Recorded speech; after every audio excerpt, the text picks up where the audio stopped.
Um, Before we begin today's presentation, for those of you that may have not heard, we have some sad news that we wanted to share with everyone. Stacy Grijalva, uh, our longtime friend and colleague with us here at Vista, passed away this past weekend. It's pretty hard on a lot of us because we've known Stacy a long time. Stacy was the assistive technology manager here at Vista. Um, she was passionate about learning assistive technology, and then she uh, always wanted to share that knowledge with others. That's how she first kind of got started in all of this with us.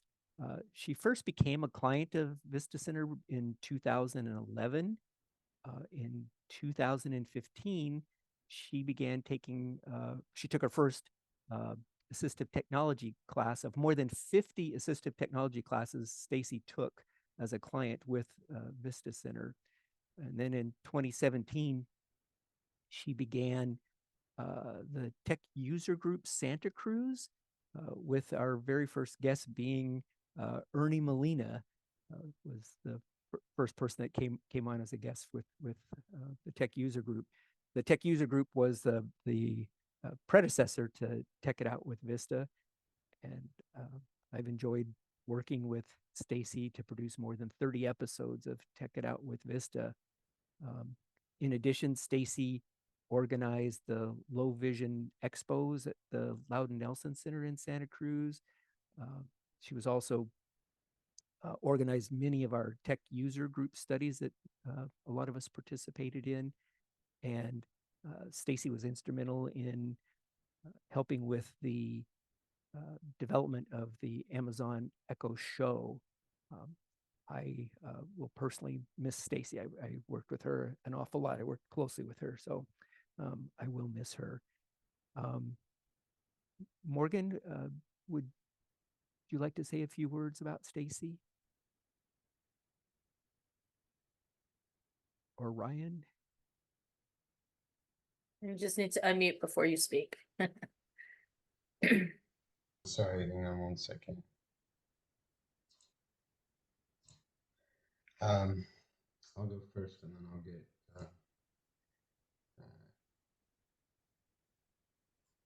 go ahead, Morgan. You should be fine now.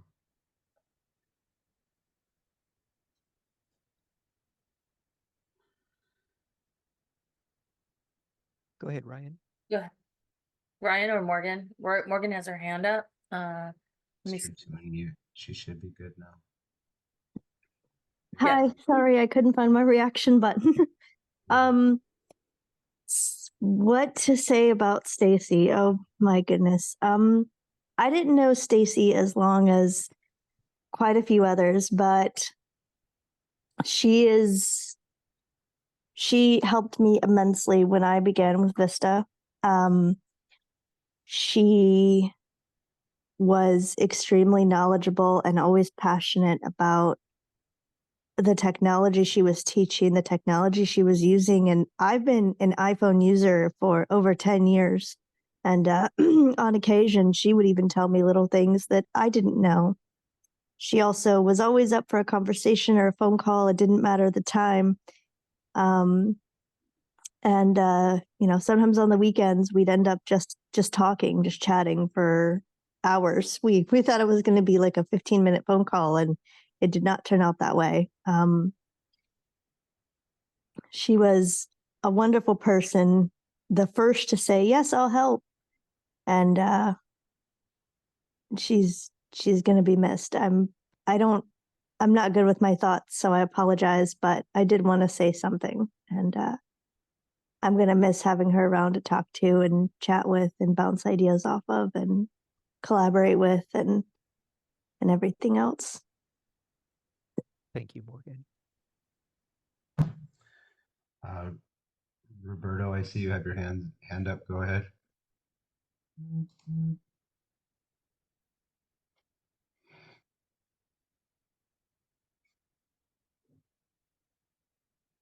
Am I off mute?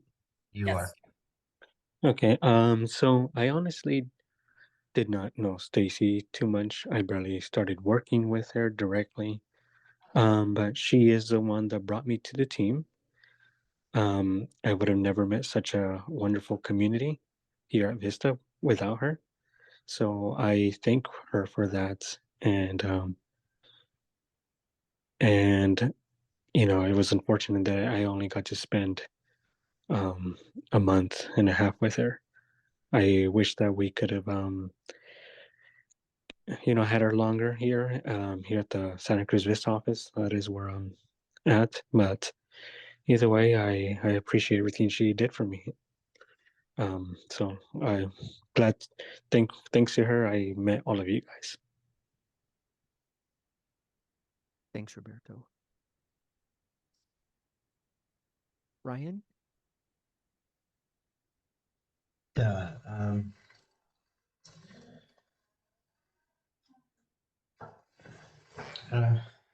Stacy and I met at my previous job actually through Visa, and I came in. I think it was like 2021,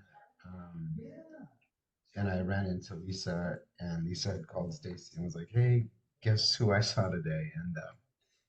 And then Stacy had called me that night, and then she had already told me about volunteering, and then Lisa was already trying to get me volunteer and stuff as well, um, and so long story short is, Stacy became a friend of mine even before I started here, and um, yeah, she was a fantastic mentor, a fantastic friend.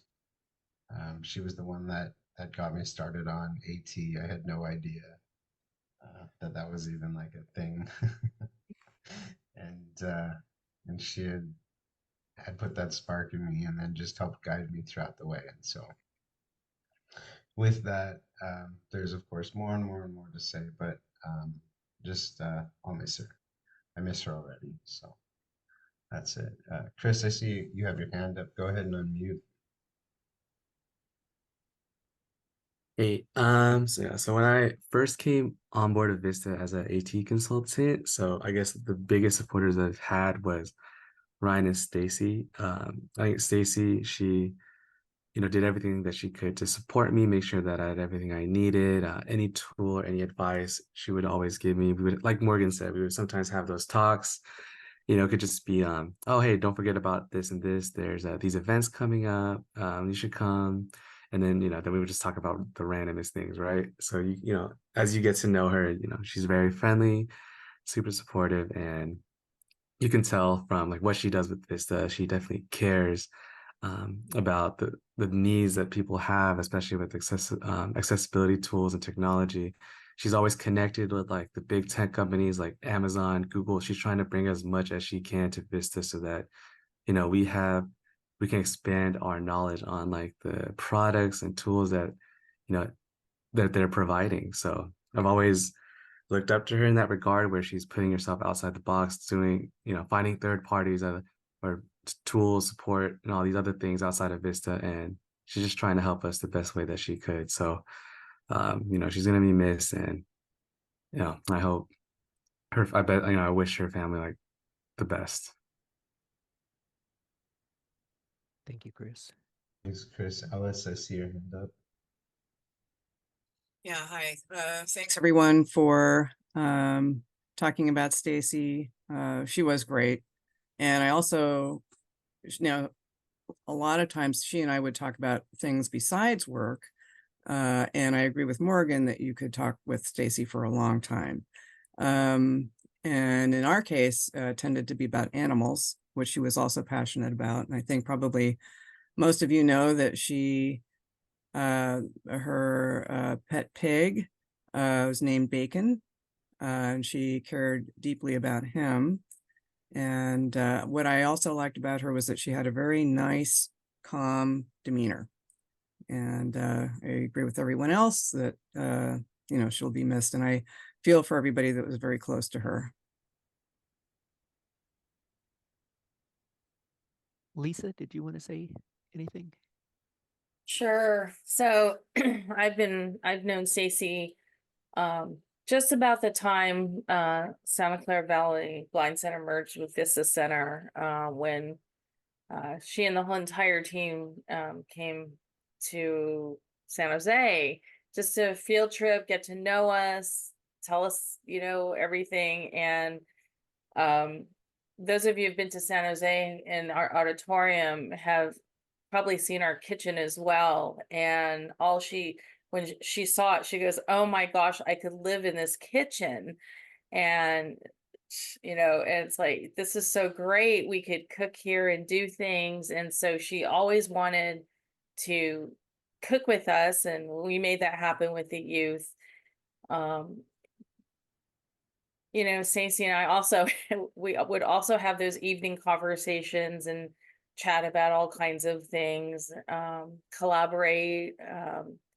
You know, our company started saying that we meet people where they are, and I think a lot of that is Stacy.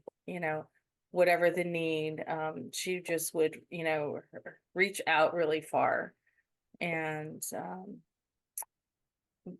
a lot I'm here because I'm here in this group because of Stacy and all of you. I'm not an AT person, but I see the impact that she and this entire team make with you guys, and keep furthering the development and support for all the technology. So good friend. We'll definitely miss her, and Thanks. see how we can carry this further, and honor her. Thank you. Thank you, Lisa. Is there anybody else that's participating with us today that would like to share a few words about Stacy? Please raise your hand. Vivian, go ahead.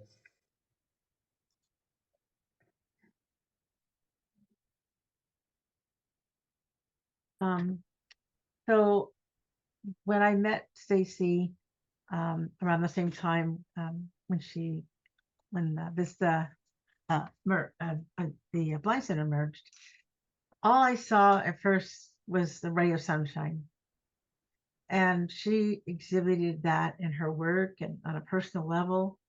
And I thought, great, this is awesome for our clients.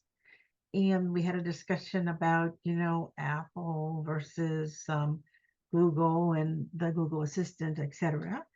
And what I noticed about her is that she's very patient, which goes very well with our clients, of course.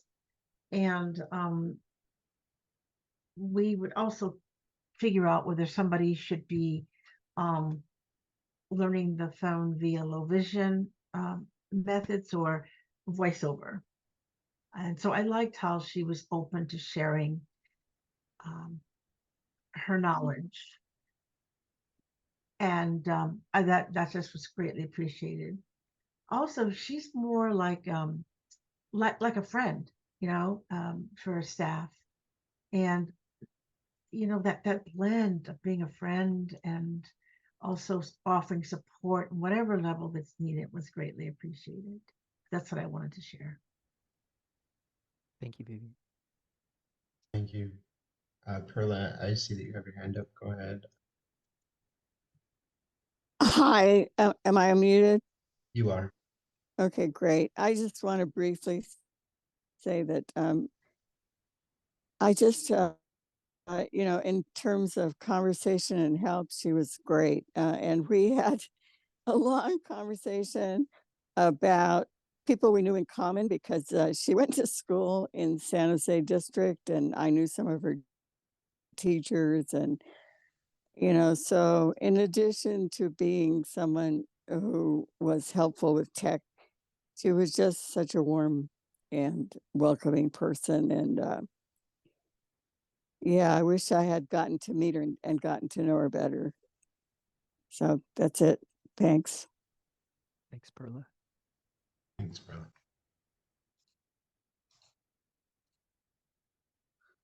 Donna, I see that you have your hand up.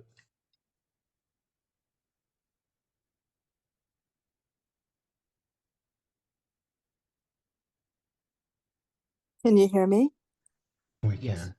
Okay. Yes. I'm overwhelmed at all the beautiful stories, and I'm not surprised. I really enjoyed the times that I got to work training with Stacy, and also hearing about her pigs.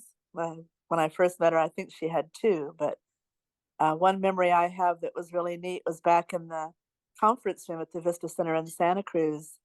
One day I was there after a class, and Stacy came and we hung out for several hours together. And I think it was Chris brought in some envelopes and flyers that needed to be mailed out and asked me if I could help with that. And I said, sure, I'll be glad to do that. I'm not leaving soon. And Stacy said, well, let's work together. And she figured out what she could do, and I figured out what I could do. And we worked for about an hour and a half in there and visited and talked. And I felt the same way all of you feel. It was just, she was so warm and welcoming, and we laughed and we talked and we got that stack of envelopes ready to go out. And after that, several times during our shutdown, I worked with her on the phone training, and she'd send me the most wonderful notes afterwards of all the things that I probably forgot that we talked about during our training. And I have those filed away, and I really do treasure, as all of you said, all the times that I got to spend with Stacy. I'm very grateful for her help. Thank you, Donna. Thanks, Donna. Anyone else?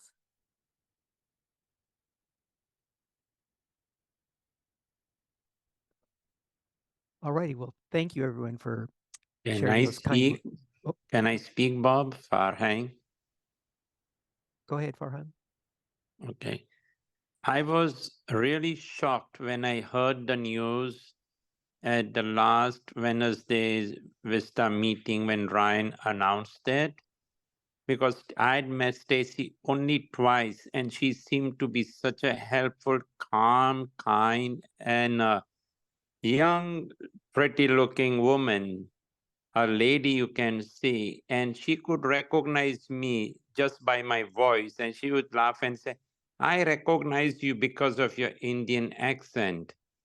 I said, yes, Stacy, that you are correct. And I met only twice, one at the Amazon, and the other one was, I don't remember when, but she was such a wonderful person. I can't forget her. Thank you, Stacy, for all your kindness and all your help you have given to everybody. Thank you very much. May your soul rest in peace. Thank you. Thank you, Farhan. Welcome, Bob.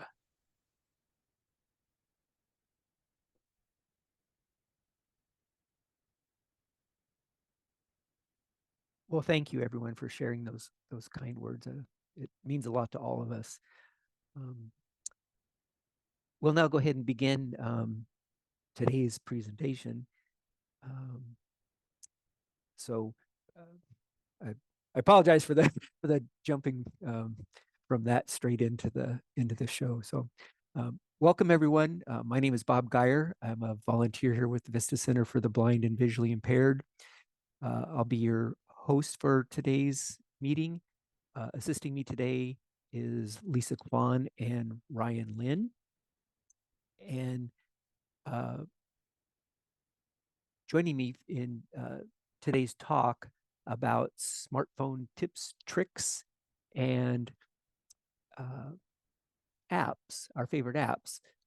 We have with us Vista assistive technology instructors, Morgan Pimentel, Ryan Lin, Roberto.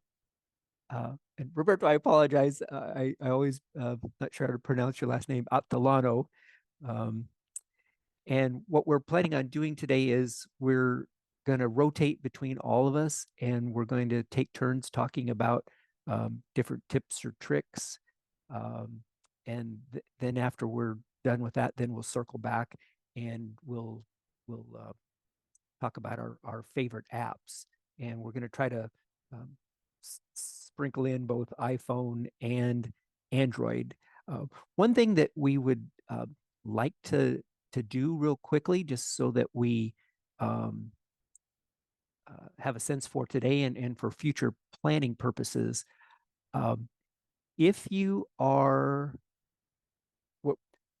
we want to take a quick little poll here. And so we're going to assume that people are either Android users or they are iPhone users. And we recognize that there's people who have blind shells and some of those other phones out there, but we just want to focus on Android and iPhones today. So if you have an Android phone and you're an Android user, could you please raise your hand? We just want to try to get a count sort of on where our clients are. Are you mostly iPhone or are you mostly Android? It'll help us with future programming. So if you're an Android user, if you could put your hand up, that would be most helpful for us. So including myself, Bob, we've got 4 people. Okay. 5, sorry. Anybody else? We'll let you go for a couple more seconds here to raise your hands. I know sometimes it's hard to get to those controls to do that, but alrighty. Well, thank you, everybody. We do appreciate that, and I think that's pretty typical of the blind community, that most people who are blind or visually impaired are using iPhones these days. Although Morgan and I had a good conversation yesterday where Android is starting to make a lot of inroads, and they've made their products much more accessible. And to start that off today, Morgan, would you like to start sharing with us about your tip or trick with the Android phone?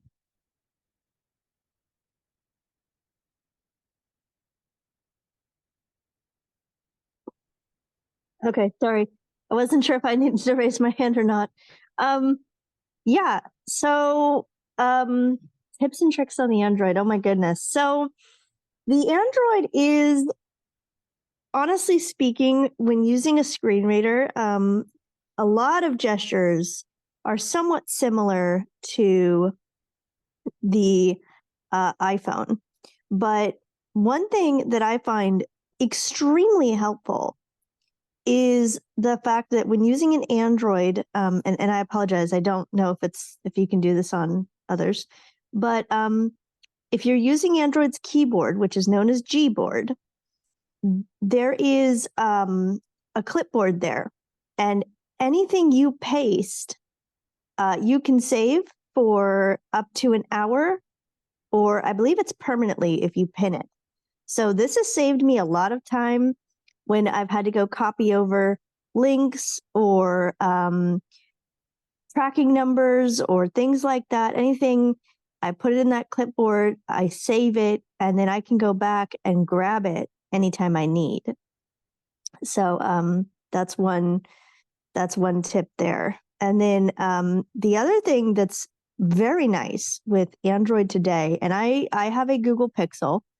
So one thing about Android is not all phones are created equal, in the sense that you might get a slightly different experience on Samsung than you might say on a Pixel. But for today's purpose, I'm speaking about the Pixel. And on Android Pixel, they now have an assistant for phone calls. So for example, anytime I get a spam call, my phone rings for just a couple seconds and then boom, it's sent to voicemail, because the assistant declines those spam calls. And if you get a call from an unknown number that's not spam call, the assistant will answer the phone for you. They'll say, hi, this is, I'm a Google Assistant. Please tell me the reason for your call. I'll try to reach the caller. The person says why they're calling. Hi, I'm Bob, wanting to know if Morgan's coming to check it out, for example. And then that text will display on my screen, and I can choose whether or not I want to accept Bob's call, send him to voicemail, or just end and decline his call altogether. And I can text him from there as well, or ask for more information. So that's really handy.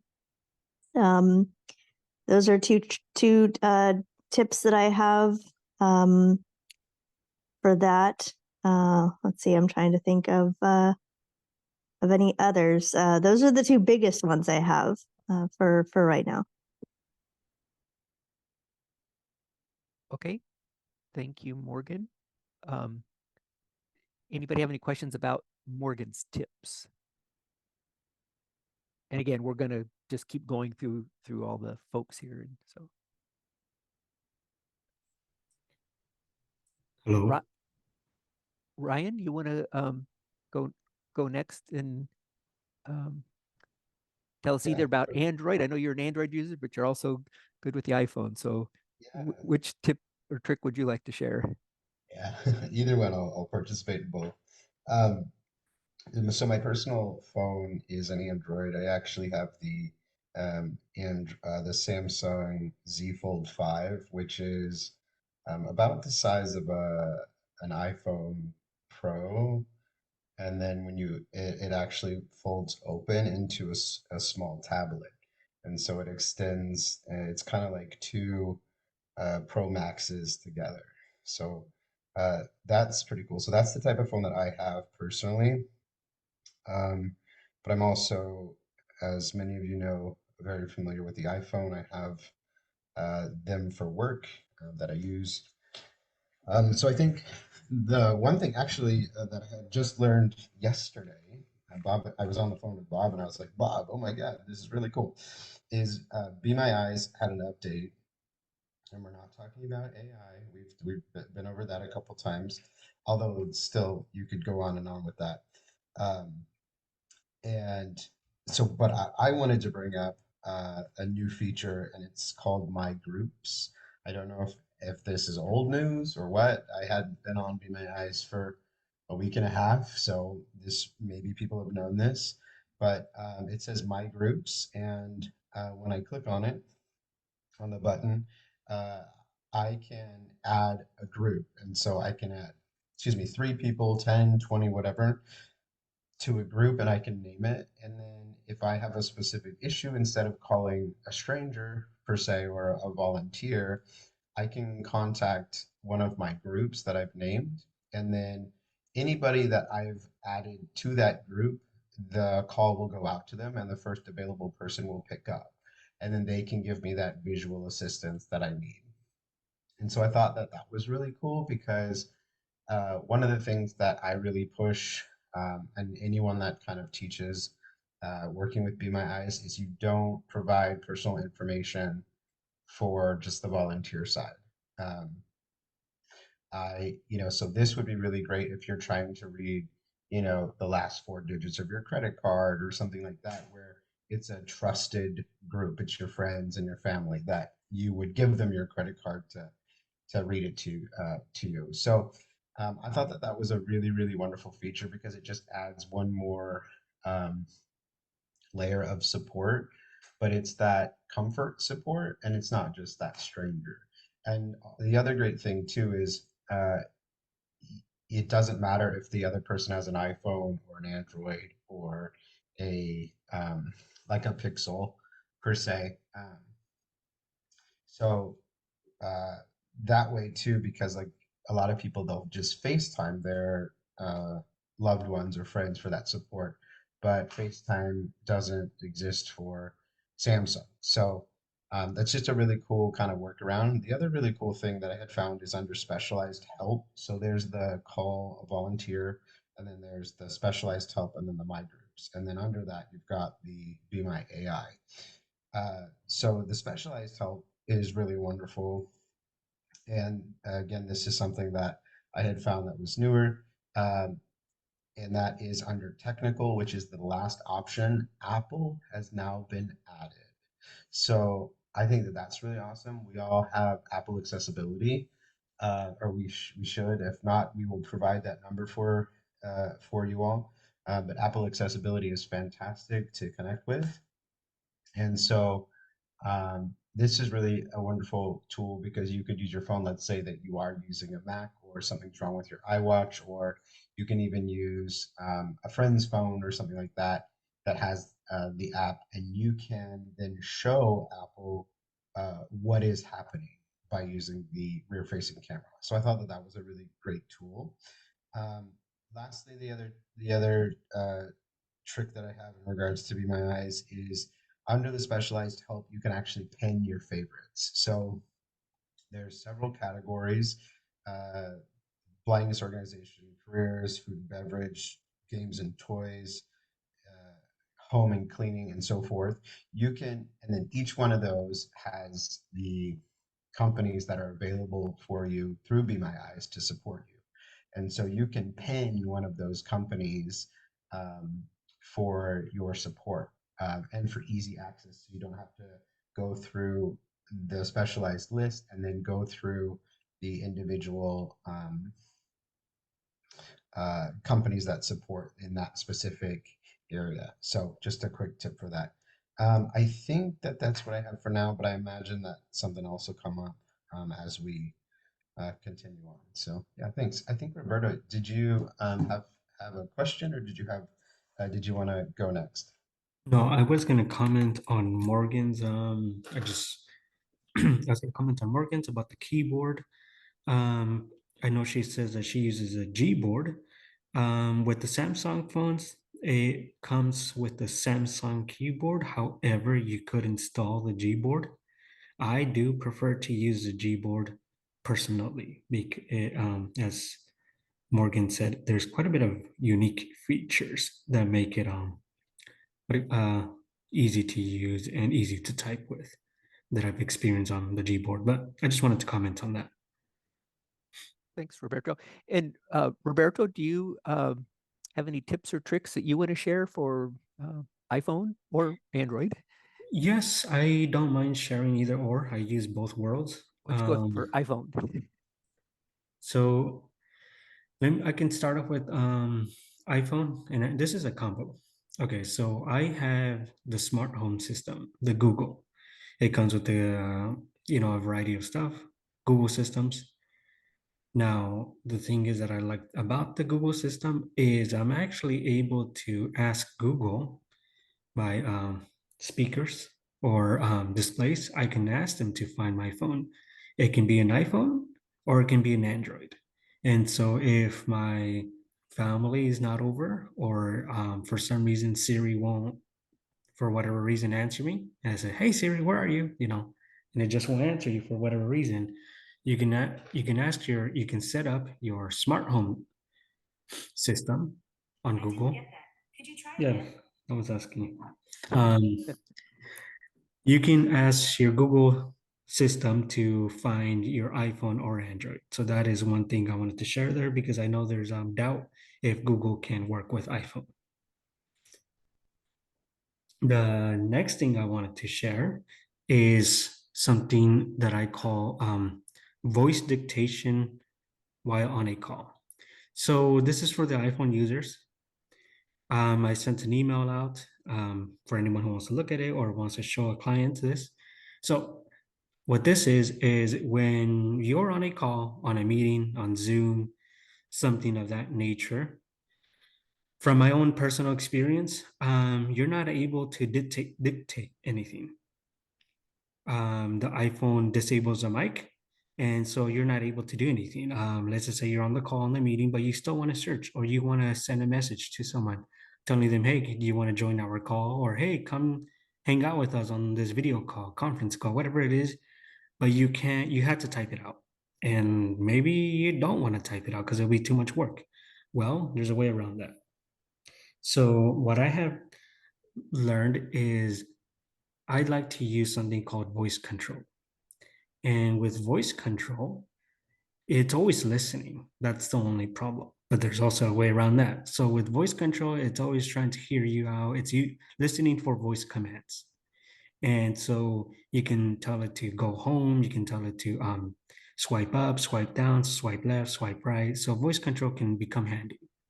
But sometimes you're talking to people and voice control is listening and it gets in the way. So you don't always want it on. So what I have done is I've enabled easy feature to enable it and disable it, and that's through the back tap method. And so through back tap, you're able to toggle on and off an accessibility feature. And so I chose to enable voice control. And this allows me to enable the voice control and disable it wherever I'm at. So when I'm on a phone call or on a meeting, I can dictate a message to someone without having to hang up. And so this is a feature that I learned to love. And I share the notes on how to enable this feature if anyone wants to know about it. It's very useful, and that's what I wanted to share. I have too many other things to share, but I'll let everyone give a chance. Thank you, Roberto. Chris or Alice, I know I didn't talk to you in advance, but I just wanted to throw it out to you guys if you had anything that you felt like you just wanted to throw in here as a tip from you guys, and if not, that's okay.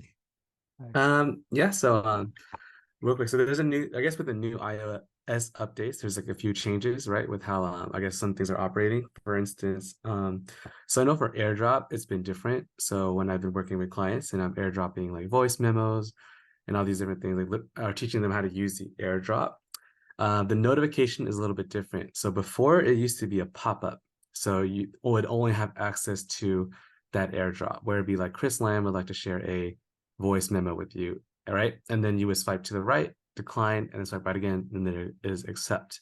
But now what's happening is that it is no longer a pop-up, and it is now a notification banner.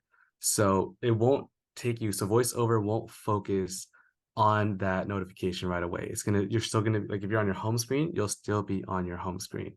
So to find it, what you're gonna have, it might be a little bit tough, but what you're gonna have to do is tap more towards the top of your screen, like do a single tap with one finger until you hear either like Chris Lamb would like to share so-and-so with you, or decline or accept. Then you're on that banner. And that's when you can go ahead and decline or accept. If that's too hard to find, what you can also do is put one finger on the screen and kind of drag it towards the top, and then do that until you hear either one of those three things, which is like Chris Lamb would like to share, and then there's a decline and accept. So that's one thing with AirDrop also. Also in regards, so there's this copy and paste. I'm not sure if you guys know about this feature, is in messages. So you can, for sent messages, whether someone sent to you or you have sent to them, what you can do is when you hear VoiceOver read out that message, you can swipe up or down, and then it's going to give you different actions, right? So it can be a reaction, it could be like sending a thumbs up, thumbs down, exclamation mark, question mark, and then there's also the copy. So if you double tap on copy, it's going to copy that message, which would be on your clipboard, and then you can paste that anywhere you want, whether you want to resend that to somebody else, save it to your notes. Like for instance, if it's some important information, you can leave it in your notes. That way, you wouldn't have to dictate it yourself. You can just copy and paste it wherever you want.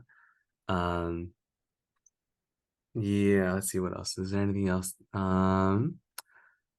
So for people, so I know some people, this is pretty old too, but I know some people have trouble sometimes when they use their gestures to either with the mute feature on the iPhone and the screen curtain, which is the three-finger double tap, which would mute your phone, and then the three-finger triple tap, which would turn the black screen curtain on, right? So then you wouldn't be able to see anything on your phone screen.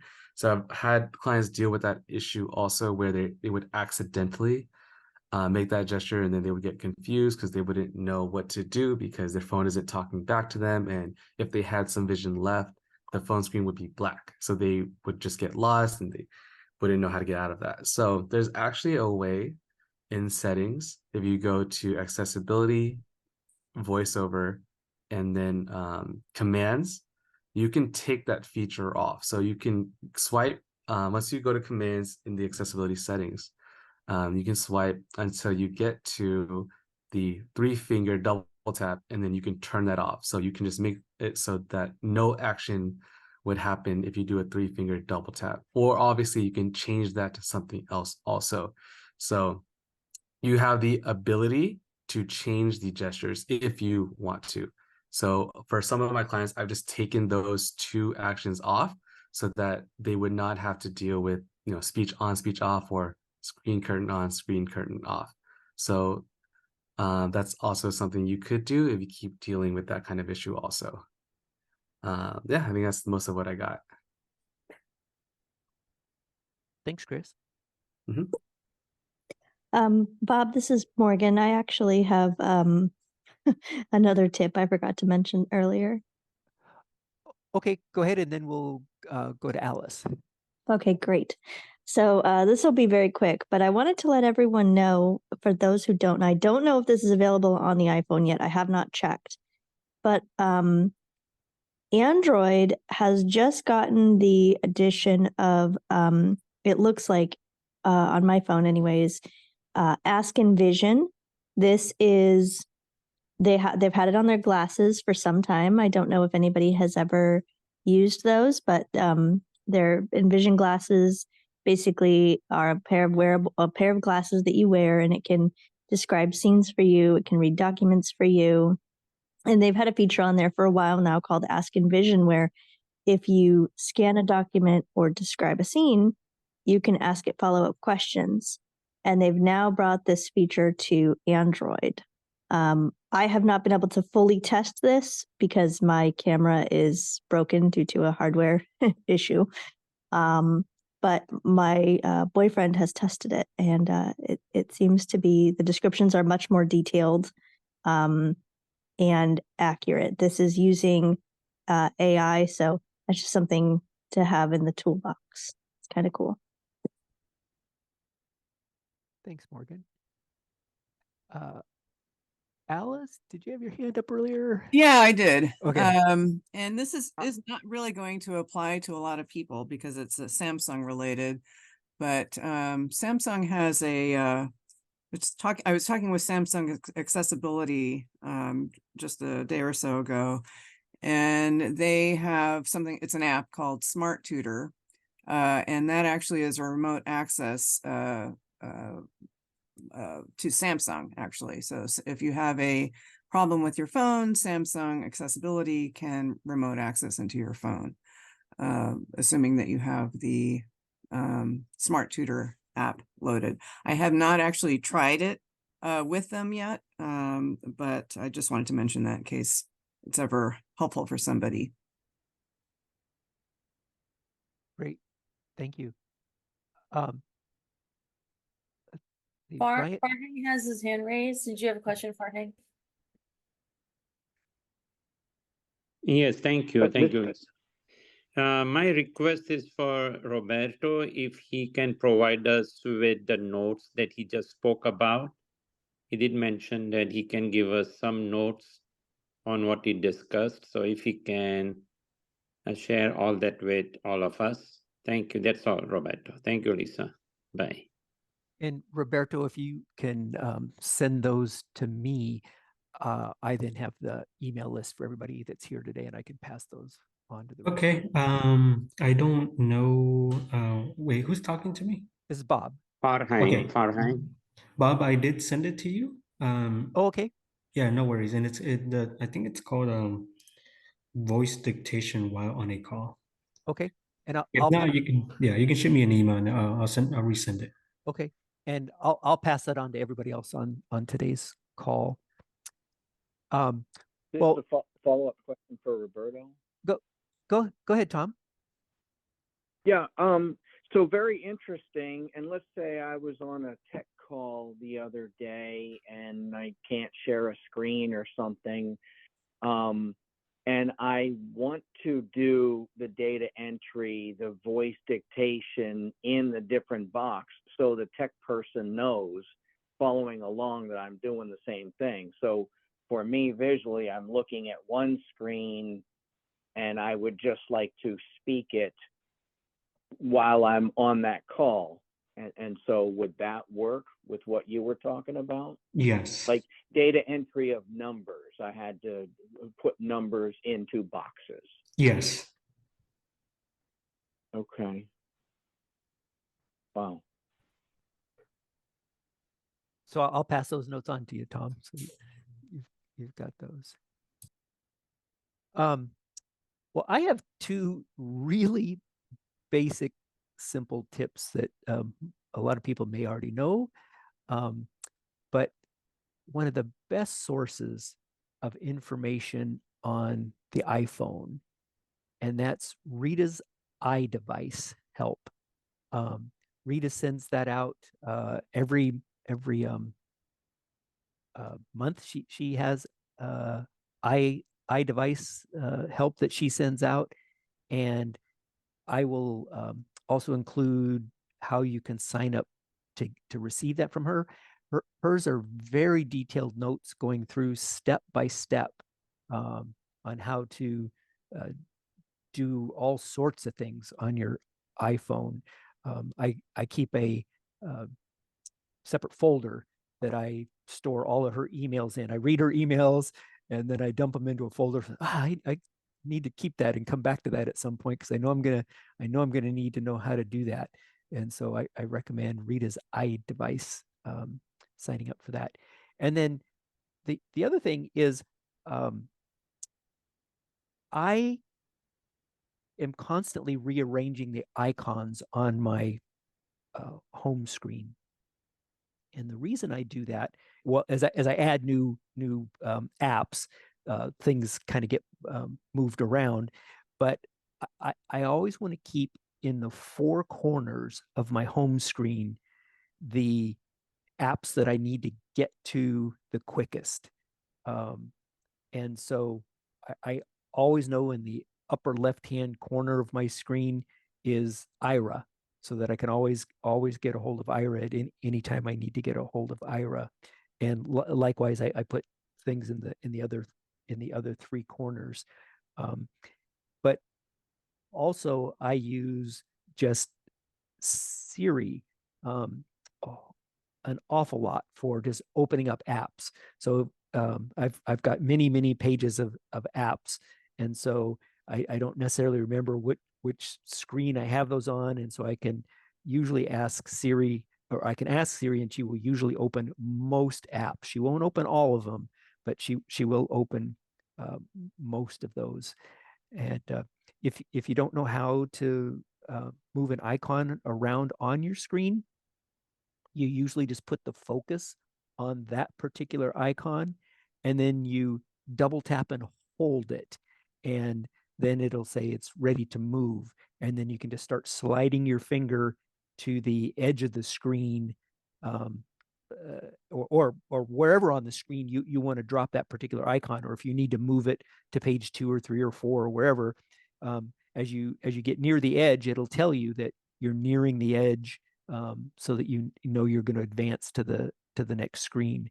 And so that's just a couple of real quick little things. Like I said, they're pretty common, and most people might use those already.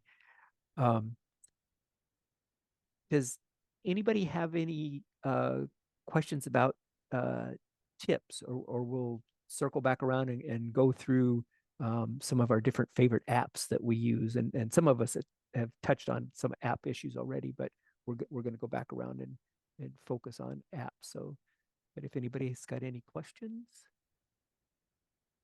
Stephen, you have your hand up? Go ahead and unmute. No? Okay. Change your mind.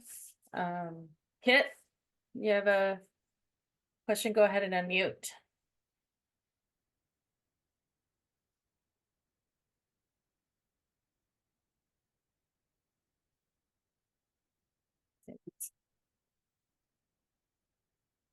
Kit, did you have a question or comment? You just need to unmute for speaking.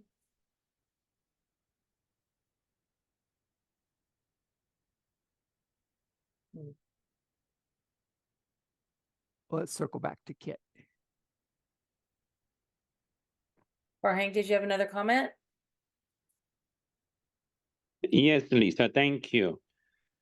I got a question regarding how do you take out the files in a folder to separate them, to remove them from the folder? My question is not correct. If I have a folder with a few files in it on my iPhone, how do I take them out from the folder and put them in separately as a separate app?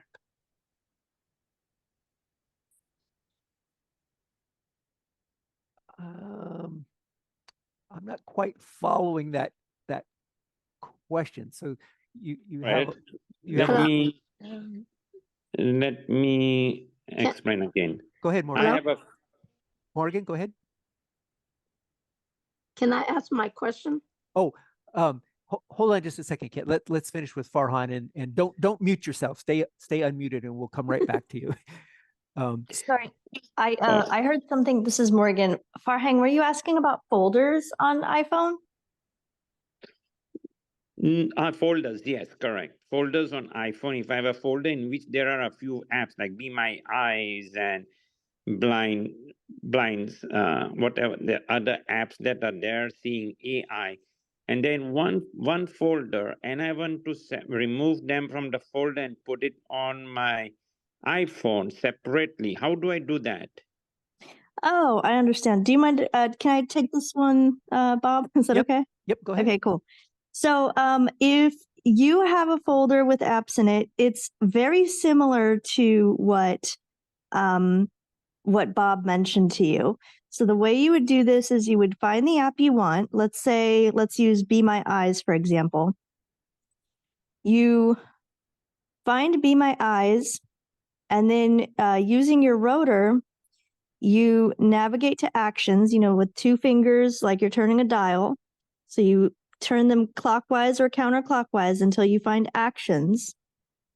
And then you're going to swipe down with 1 finger until you hear edit.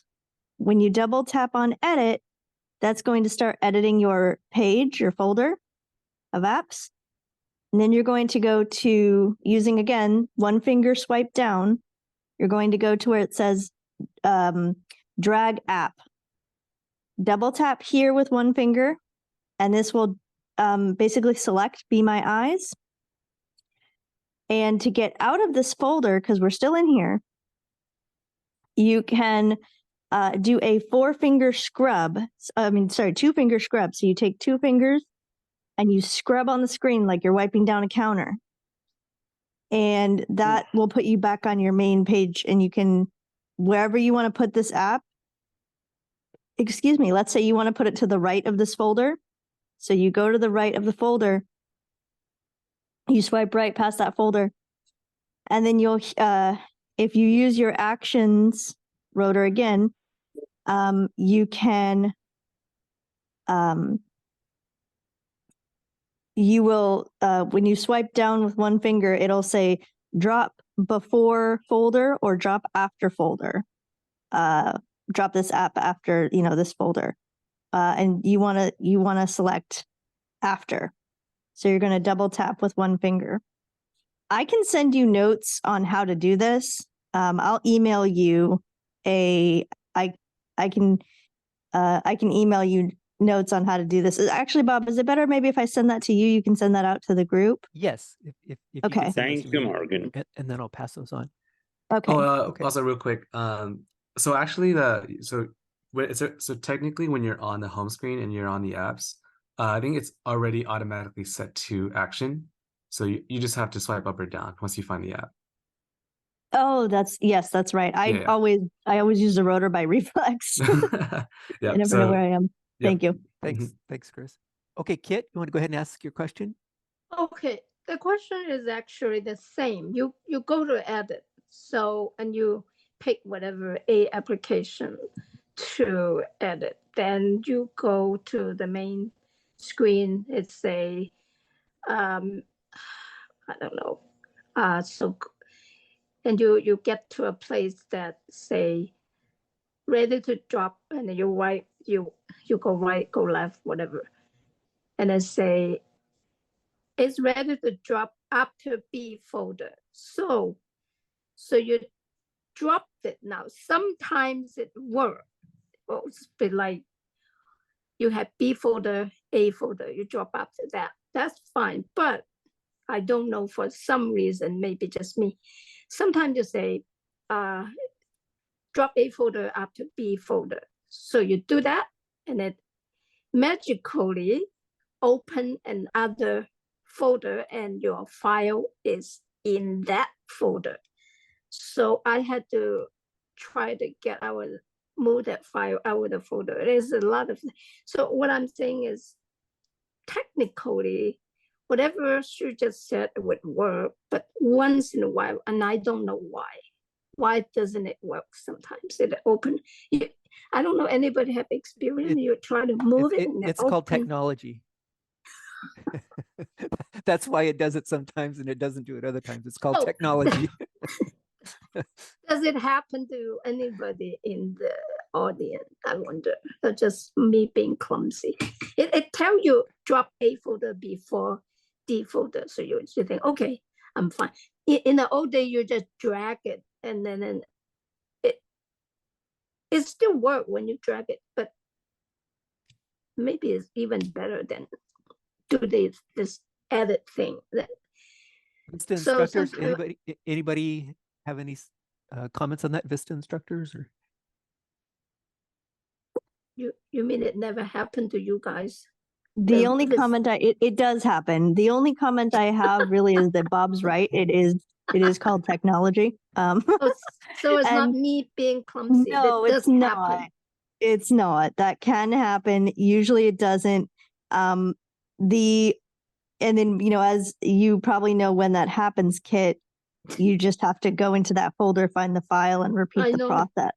I know it's a drag. Yeah. Mm-hmm. Yeah. Oh, well. It is very annoying. And the other thing that can happen as well is if you are moving multiple apps, because you can do that too. If you're moving multiple apps, sometimes you'll select all of them that you want. That's great. But then when you place them down, they don't place down in the right place. So then you have to go and reorganize them. I agree with you. Sometimes I wish that we just would have stuck to the good old drag, double tap and drag that used to be. Oh, the drag still work, I think. I thought it would be more dangerous. So I thought this is safer, but I keep opening a folder and put that file in there. Now I have 3 levels. I don't like it. So I just drag it all bit. Makes it harder to find thank things. you. Sure. Thank you, Kit. Ryan or Lisa, anybody else? No, I just agree with Morgan. Definitely, it's happened to me. Okay, it's me. Farhan, hold on, Farhan. If you want to raise your hand and get in line, that'll be okay. So I just agree with Morgan, and it definitely, and even with my low vision, I can see it, what I want it to do, and it will not do what I'm asking it to do. So that again, it's just sometimes it's the technology. Sometimes with like little glitches like that or little bugs, they can, if we bring it to Apple's attention, they can work on it. If we show that it's something that doesn't work properly, or if we want to see some sort of change, if there's enough of us that bring it to their attention, they can work on that. So good comment. So Tom has had his hand up for a little bit. Tom, go ahead. Tom, you want to unmute? Yeah, I hope or guess. I think this will be quick to fit in here or later, wherever you wish. But I don't like doing updates, but you kind of have to because of security. And on my Apple iPhone, I did an update a couple of days ago, and I can still get my pizza coupons and food and all that stuff coming through. But important things like 2 news feeds and my sports feed from apps just stopped. But then you don't know what's missing until it's been a while. It's not beeping. So I did an Apple update, and then 3 things got tossed out, I guess. So I don't know if it's hiding somewhere, or I have to go back and sign up, or. What I would do, Tom, first is I'd go into your settings and then go to notifications, If you go all the way down to the apps where they're listed, you can see if they're toggled on or off. Sometimes with updates, and this can happen for Androids as well, that um, sometimes it'll change like a default setting to, or it'll change a setting back to like a default, which is really annoying. So I would just double check to see what is toggled off and what is toggled on under the notifications settings in the on your phone. Thank you. And I would hate to go back in and sign all up again and let's Yeah. say CBS Sports. And so then it's probably in there and then I would just turn it on. Yeah, yeah. And if you don't see it listed there, then it means for some, somehow it was deleted. But at least you would know that that's what had happened somehow. Again, I don't know, technology. And you're saying That's going to be the word saying, of the, but then at least you wouldn't have to go and do that if it wasn't needed, if it wasn't necessary. So you can factually see whether it's on your device still or not. If it is, perfect, go to the notification settings and make sure it's toggled on. and you're saying settings and notifications? Correct. Yeah. Right. Thank you. Thank you. And one thing you might do first, I've had that same thing, Tom, where it's turned things off. I've never had it remove an app, but I have had it turn things off. And sometimes just turning your phone off, powering it down, and then powering it back up fixes a lot of the little glitches that happen during updates. So you might try that as well. Yeah, I've done that, thank you, but at the same time, hopefully I can get in there and turn off all the pizza coupons. Send them to me. You'll get tired of them after 2 weeks because I get a lot of them and I order every 2 years. That's okay, Tom. You can split them. Send them over here too. We love pizza. Yes, we do. It's just the coupon. It's not the actual pizza. Just to be clear. Just to be clear. All right. Thanks, Tom. Thank you, Tom. I'll lower your hand, Tom. Ifying, go ahead. Okay.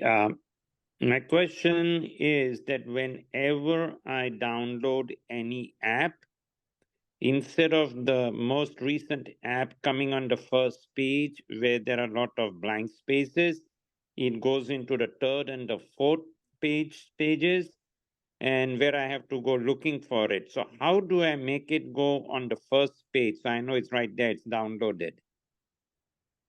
I'm actually, and Morgan and Chris, you may know this more than I, but there's a setting if you go to homepage, there's settings where you can have new apps either go just to the app library or go to a page on your homepage, or excuse me, go onto your homepage, at least one of the pages that's available.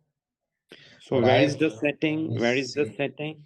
What I've only seen is it go to the last page. Correct. But I don't know if I don't think so. I haven't seen it where there's an option to say or choose which page you'd want it to be put on. Yeah, I've always had to move them. I just did 2 new apps yesterday, and I have probably 5 spaces on my home page available, 5 blank spaces. But you're right, Farhan. They went to my 4th page, and for me that was okay that they went there. I just needed to do what I needed to do with them, and I didn't want them on my home page. But yeah, usually you have to.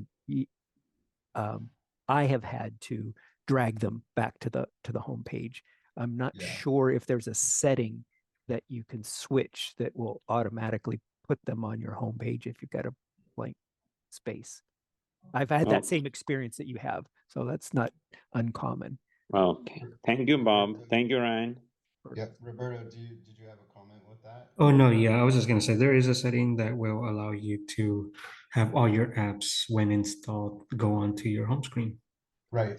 Yeah. But the home screen is in one of the pages, correct? Like the last page instead of like going to the app library, or you're talking about the number 1, page 1 out of 1? Page 1. Page 1. Okay. And is that under home screen in the settings? Yeah, that's where it's at. All right. Did you catch that far, Hank? So how is that, Roberto? How do we get the setting done? Please, can you explain? Yeah, you would go to your settings, and then there you would find your home screen settings, and I believe there is a feature there. Let me just see. I'm gonna go on mute and then look at it really quick, and then I'll be back. Okay. Anybody else have their hands up? We'll circle back to Roberto. No hands up at this time. Okay.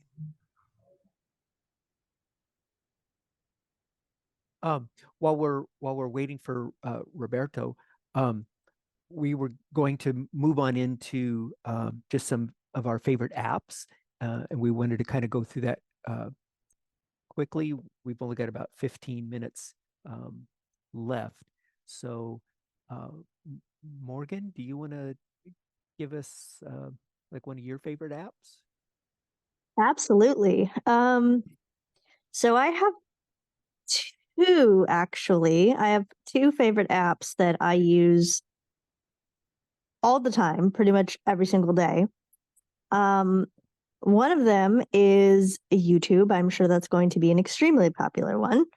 But YouTube, you can get all different types of information on YouTube. I get pretty much half the information I get for my hobbies from YouTube. And then I've also gotten fantastic instructions for even sometimes cooking a meal, or even ideas for things that I might want to try experimenting with through YouTube.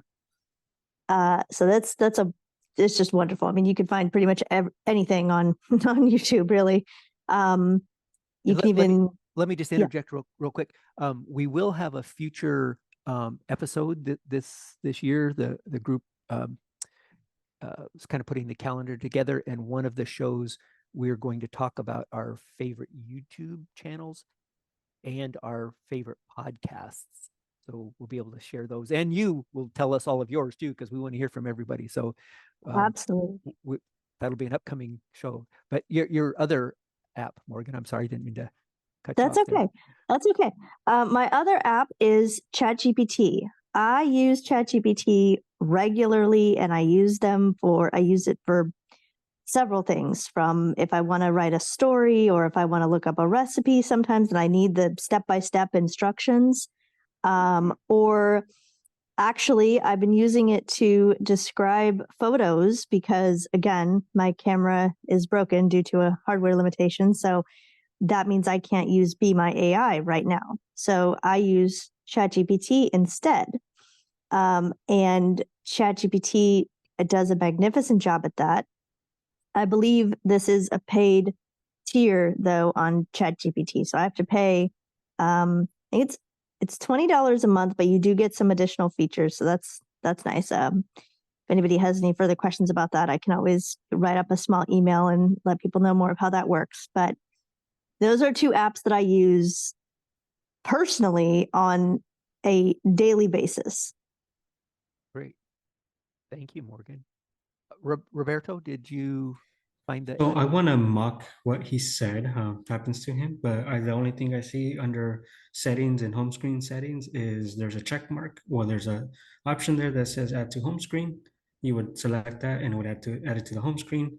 But he said sometimes it goes to the third or fourth page. So I kind of want to, I'm going to try to mock that and see what happens and play around with it more. But in regards to my favorite apps, one app I just recently started to use, which can be downloaded on Androids or iPhone, is Seeing AI. Now, there's a specific feature on this, and that is that you're able to add someone's picture on the app. So if I take a picture of Bob, and let's just say Bob and I are at an event, and for some reason I get lost and I'm looking for Bob, and we can't call each other because it's so loud. I'm actually able to use Seeing AI to find Bob. It uses AI to track him down, and not saying it's the best feature because it's not going to tell you that there's people in front of you in the way, but it will do its best to track down Bob. So I better not be in the witness protection program then. But So that's a great feature. That sounds, I didn't know it could do that. That's great. And did you have another one, Roberto? I have too many. I understand. Okay, Ryan, did you have a favorite app? Yeah, I do. I really actually, I really like Spotify. I listen to a lot of podcasts, and I listen to a lot of music. And I like pairing that actually with my Google Assistant. I've got a couple speakers at home. I have one in my office, and then also my phone. And so I pair that with Spotify. I also pair the Google Assistant with uh, smart devices at my house, such as my a few of the lights throughout my house, so I can just tell Google to turn them on or off, or dim them, or change the color depending on how the light bulb works. Along with like an AC unit, turning it on and off, and so forth, and then of course other smart devices that I can set up as well. And so I really enjoy when it's not acting up. uh, the the Google Assistant, and then again pairing it with Spotify. Another app that I really enjoy is Bard, and I know that most of us, if not all of us, use Bard, but it's truly one of my favorites, and I really love continuing my education and reading, even though I'm not able to read text very well. Um, Being able to still read a book is really important, and so I'm grateful for that. For the AT wise is I have really enjoyed Be My AI and using that that feature from Chat GPT 4. And then just like Morgan had mentioned, I use Chat GPT a little bit, other than Be My Eyes, but I use actually Google Bard. I don't know why Google calls it Bard. I was going to look that up last night because I was using it last night. But Google has their own AI version of ChatGPT, and it's called Google Bard, and it's pretty fantastic. It helps me write different paragraphs, and it helps me with maybe I'm trying to get a thought across and I can't seem to articulate it very well. I can just bullet point and say like, make this a paragraph that's light and funny, and it'll do it. And if I don't like that, um, if I don't like that paragraph that it's offered, it will already have created two or three other paragraphs that I can choose from, along with just rephrasing it again. So those are some of the apps that I really like that help me go through my day to day. Great. Thank you, Ryan. I'm going to sort of do two of the same that Ryan did. Right now, my favorite app is actually the Alexa app on my phone, uh, because that lets me pair so many other devices around my house. The way Ryan was talking about, same thing with the lights everywhere around my house. And most recently, I just installed Amazon Smart Thermostat. And to do that, I used my other favorite app, which was one that Ryan was talking about, and that's the Be My AI. And I just wanted to give a quick little example. Hopefully, you'll be able to hear this. So when I went to install the brand new thermostat, um, I had to first remove the old one, and naturally, there's lots of wires connected to it. And so I just want to play this real quick. Hopefully you can hear this.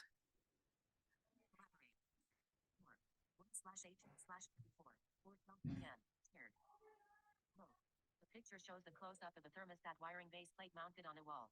There are 4 wires connected to the terminal. Green wire connected to the terminal labeled D. White wire connected to the terminal labeled W. Red wire connected to the terminal labeled R. Black wire connected to the terminal labeled Z. The wires are neatly connected, and the screws on the terminals are tightened down on the wires. The base plate is labeled 0102P in blue ink on the bottom left. The background wall is painted in a light color, possibly white or cream. Image description provided with Be My Eye. Text field. Double tap to edit. Dot. Mail. So hopefully you could hear that. I mean, that was an amazingly detailed, accurate description that it did. That it even knew that it was a thermostat wiring when I just had this close up of the terminal block itself because I needed to know what color wires went where so that I could take them off, label them, and then and when I label them, you use different pieces of tape, sometimes like 2 pieces of tape on one, and that way I can always tactily go back and know which wire is which. But no, that's one of my most favorite apps now because, like I say, it was able to help me connect up my smart thermostat, and so Alexa and Be My AI, and with Alexa, she's connected to my air fryer as well, so it's just amazing. So those are my favorite ones. Anybody else want to share their favorite apps with us? Can I suggest something, Bob? Farhang here. Hang Sure. on, Farhang. We have a few other hands up. Sure. So, I know Kit's was up, and then Tom and Chris. We also, it's 11:25. One more minute. Yeah, and I'll need to jump off right at 11:30. So I'm gonna let Chris go, and then if your question wasn't answered, we'll leave your hand up. Also good. Can I say something? Who's that? Morgan? Kit. Okay. Yes, go ahead, and then Chris. My question would be very fast. The lady was at you talking about GPT. I like to know, how do I access the microphone? I know there's a button to the left. Instead of type to the phone, you can talk to it and it will talk back, but I was never able to access the microphone because I'm total. So the sighted people can access the microphone. Can we do that? Yes, you can. Oh, sorry. No, go ahead, Morgan. That's well, okay. I was gonna say, so on the iPhone, you would just keep on the key, put your finger anywhere on the keyboard, and it'll immediately tell you, what's underneath your finger, whatever key you're on, whether it's A or Q or whatever, and you just keep swiping to the right, and it'll eventually cycle down to the last row of items, and usually it's like the second or third one from the left. That doesn't really matter, but when you get down there, it'll say, I think it actually says dictate. It doesn't say microphone, but it'll say it'll say dictate, and then you can just double tap on it, and the microphone turns on. Can you do that in the computer as well, with the PC? Oh, on the PC, on the PC. Well, you. Go ahead, Morgan. The quick answer to that is I don't believe so. Okay. Not unless you had like Dragon or something maybe similar to that, but I don't think, no, you'd have to type that. But you'd asked about it speaking back to you in voice. There is a feature on ChatGPT where you can actually have a full conversation with an AI, and it would actually come back to you in a voice. Maybe we can have that as a future episode if people are interested. But that is, I am interested. Okay. Okay. Thanks. So the feature is not in the PC, it's only on iPhone at this time. The dictation. Well, I think you could. Do you have an on-screen keyboard on your PC, or you just have a regular keyboard? I don't know what I have. I use a regular keyboard, but Okay. my phone, my PC is also a tablet, so I never use them. I know they exist, so if they're tablet, there must be an on-screen keyboard. Well, if there's an on-screen keyboard, you should be able to find the microphone on it. But Okay. we'll like Morgan said, we'll look into that a little bit and maybe have a future episode on that. Yeah, we should have a GPT chat seminar. Thank you. I think you can also maybe try doing a 2-finger double tap to dictate when you're editing a text field, and hopefully that works. Maybe if you're editing a text field, because that activates dictation also. That's a good tip. Okay, we got just a couple minutes left here. Lisa, who do we have? Yeah. So, Kit, were you done? I'm gonna lower her hand, and then so let's say Tom, and then we have Daphne hasn't had a chance to ask something. So Tom, did you have another question?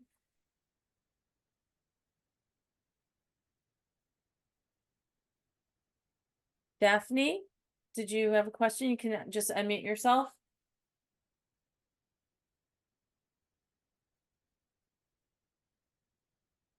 Okay, Tom, go ahead. This is Tom, can I go ahead? Yes, go ahead. Yeah, I hope I'm not asking what's better, Coke or Pepsi, but let's say I have the Apple iPhone and I wanted to raise and lower the blinds, change the, the dimness of the bulb, turn on the AC from an hour away at the airport. Is there a best, easiest to work with for the Apple iPhone? And then without huge detail, like what are you buying and cost? Well, for me, I guess I would say I like to stick with one family, so like if you're in the Apple, they always call it you're in the Apple orchard. And so then you have Apple Home and all of those things. So they have their own. Apple has their own, and it's called Apple Home. Apple Home would be like their speakers instead of the Amazon Echo. So Amazon would have those. But I tend to stick in the Amazon world. And then everything I buy is Amazon compatible. And it just makes it easier that everything is all linked together. It doesn't have to be. You can mix and match, but then you got to remember what's on your Google Home or whatever you're using. As far as, is there a best? That's exactly what I want to. That's what I want to do. But I mean, with the Apple iPhone, then are we recommending for me the Apple Home? Well, to set this up.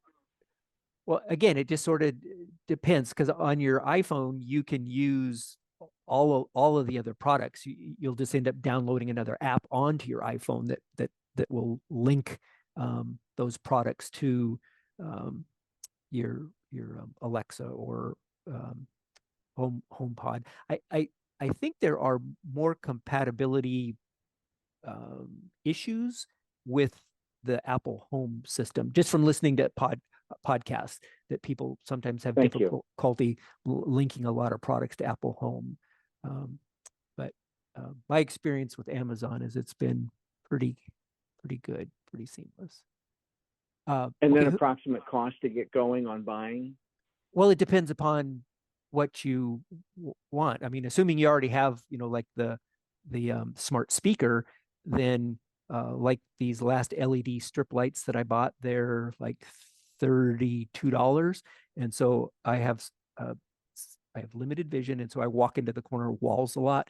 And so I ringed the corner of the walls with these lights, and I can just, like right now, turn on safety lights, or wait, I gotta say, computer, turn on safety lights, and they, turn on.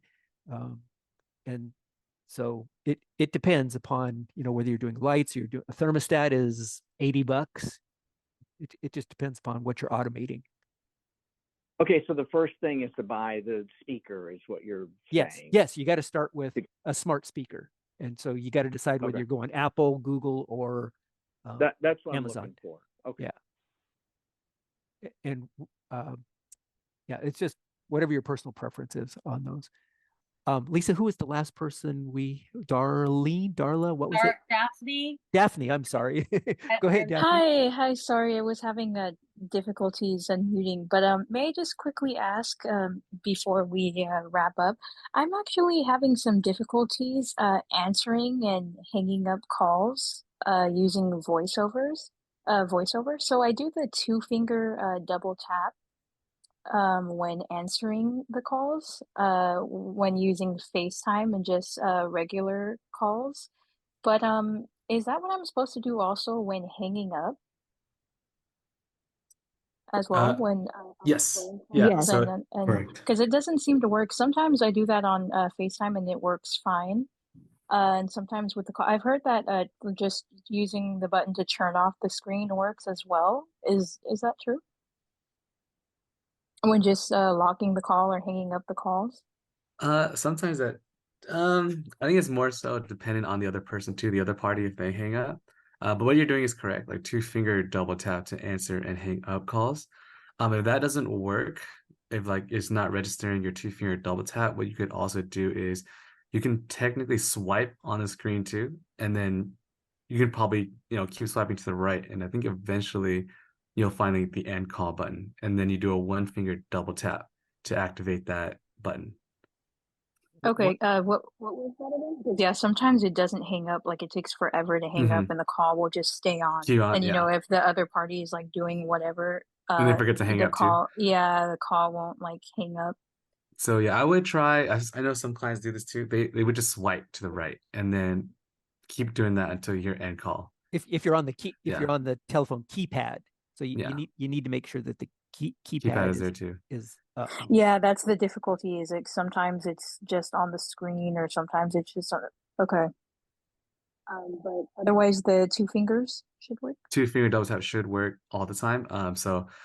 That, and also there is a feature with Siri where you can tell Siri, if Siri is on, to hang up or answer calls too. So if it's in your settings and Siri is also on, you can try that also. Like, hey Siri, hang up or hang up the call, etc. Yeah, I would encourage people to use Siri a lot. Just explore with her what she can turn on and do and answer calls and hang up calls, and she's our digital assistant for a reason. She's not the best that's out there, but she can do an awful lot. Well, Yes, very true. thank you. It's after 11:30, so we're going to need to close here. Bob, just two suggestions. Can you have classes for GBT and AI, as separate classes for ChatGPT and how to use AI? And for Kit, I can suggest she can use Cortana as a dictation device for her PC. That's all I wanted to say. Thank you. Thank you. We'll put those on the list of ideas for future shows. So thank you for that, Farhan. All right. Well, thank you everybody for joining us today. We're going to have an exciting year of Tech It Out. We've got lots of things planned, and so we look forward to all of you joining us the next time. Hey, Bob Buggeyer, I just had one quick request. For those notes that I have and sent out, I'm hoping you guys can if you guys have a chance to proofread it before we send it out and see if there's anything I should change. Thank you. I will do that. So thank you very, very much. Okay, everybody.